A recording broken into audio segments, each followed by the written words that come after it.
കേരളം ഒറ്റിക്കൊടുക്കപ്പെട്ടു. നമ്മുടെ വിദ്യാഭ്യാസം കാവ്യവൽക്കരിക്കപ്പെടുന്നു.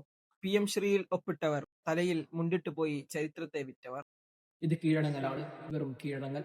കേന്ദ്രത്തിന്റെ PM ശ്രീ പദ്ധതിയിൽ ഒപ്പിടാൻ കേരള സർക്കാർ തീരുമാനിച്ചത് മുന്നണി മര്യാദകളെ പോലും ചവറ്റുകുട്ടയിട്ടാണ്. കപടമായ സാമ്പത്തിക ന്യായീകരണങ്ങൾ പറഞ്ഞ് സ്വന്തം തത്വങ്ങളെ പണയം വെച്ച് അർഹതയില്ലാത്ത ഒരൊപ്പിനു വേണ്ടി കേരളത്തിന്റെ ഭാവിയെ അവർ ബലികൊടുത്തു. ഈ പദ്ധതിയുടെ ലക്ഷ്യം വ്യക്തമാണ്. ദേശീയ വിദ്യാഭ്യാസ നയം NEP എന്ന വിഷവിത്ത് കേരളത്തിൽ കുഴിച്ചിടുക എന്നതാണ്.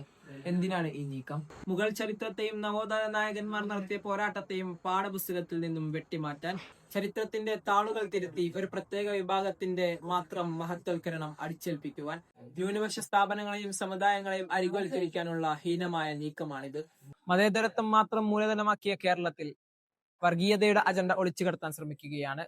ഇത് സാംസ്കാരികമായ കയ്യേറ്റമാണ്. നാം നോക്കുകുത്തികളാവേണ്ടവരല്ല. തടഞ്ഞുവെച്ച 1200-ലധികം കോടികൾക്ക് വേണ്ടി സ്വന്തം അഭിമാനം പണയം വെച്ചവർക്ക് ചരിത്രം മാപ്പ് നൽകുകയില്ല. ഒന്ന് ചോദിക്കട്ടെ, ഒക്ടോബർ 16-ന് PM ശ്രീ പദ്ധതിയിൽ ഒപ്പിട്ടത് പാർട്ടിയെ പോലും അറിയിക്കാതെ മറച്ചു വെച്ചത് എന്തിനു വേണ്ടിയായിരുന്നു? CPI പോലും കേൾക്കാതെ, അവരെ പോലും പൂർണ്ണമായി അവഗണിച്ച് സർക്കാർ ഈ പദ്ധതിയുമായി മുന്നോട്ട് പോകുന്നത് ആരെ തൃപ്തിപ്പെടുത്താനാണ്? സംഘപരിവാർ അജണ്ടയ്ക്ക് മുന്നിൽ സംസ്ഥാനത്തിന്റെ പൊതു താല്പര്യത്തെ അടിയറ വെച്ചത് ആർക്കു വേണ്ടി? കേവലം കോടികളാണോ, അതോ സത്യം മനസ്സിലാക്കുന്ന ജനാധിപത്യവും സാഹോദര്യവുമുള്ള തലമുറയെയാണോ ഭരണകൂടമേ നിങ്ങൾക്ക് വലുത്? അവകാശങ്ങൾ സമരം ചെയ്ത് നേടിയെടുത്തതിന്റെ കഥ പറയുന്ന കമ്മ്യൂണിസ്റ്റുകാരനോടാണ് ഈ ഭരണകൂടം ചെയ്തത് ശരിയോ? ചോദ്യം ചോദിക്കേണ്ടത് പൊതുസമൂഹമാണ്. കാരണം ഇത് അനുഭവിക്കേണ്ടി വരുന്നത് നമ്മുടെ ബാല്യങ്ങളാണ്.